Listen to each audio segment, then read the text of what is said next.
Hello, everybody. I've had a bit of a revelation, so I wanted to talk about it, if that's okay. I was discussing with a friend on Tuesday.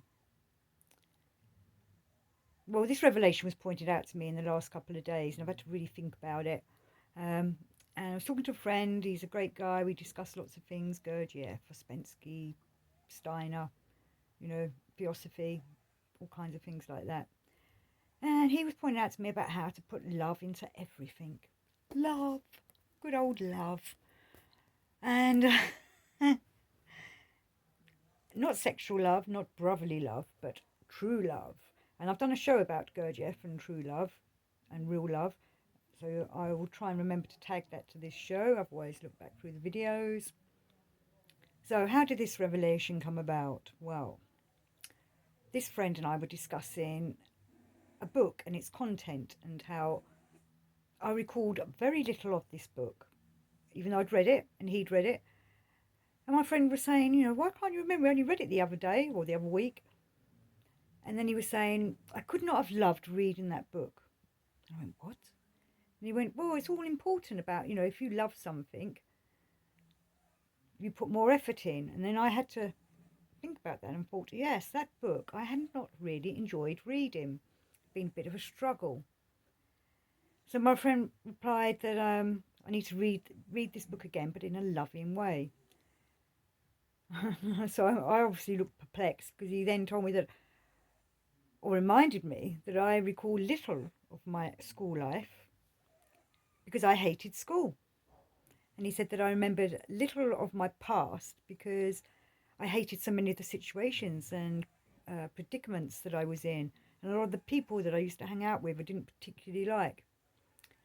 And that got me thinking, and then I had to agree with him. And this revelation hit me with a loving outpouring, I suppose, because as my friend continued to speak, I realised that he was right. I always enjoyed his company, and I do love him, not in a sexual way, but as who he is.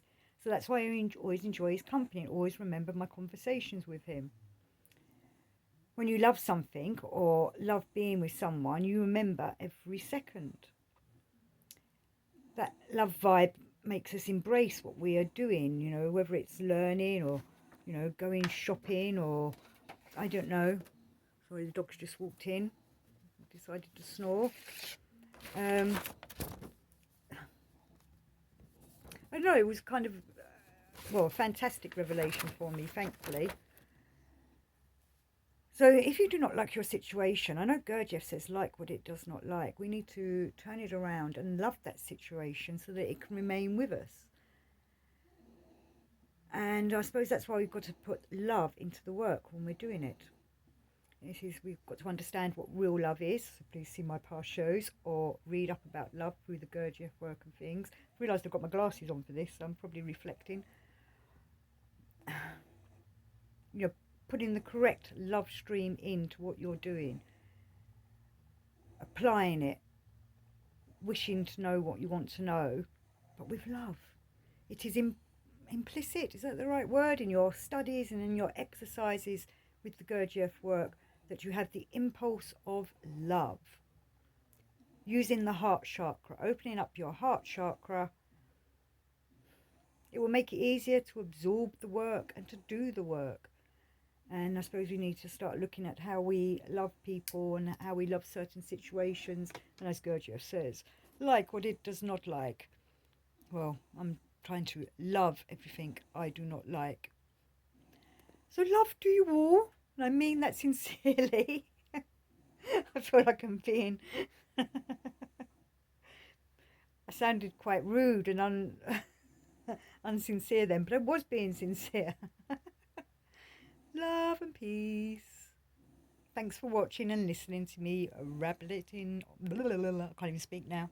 Love.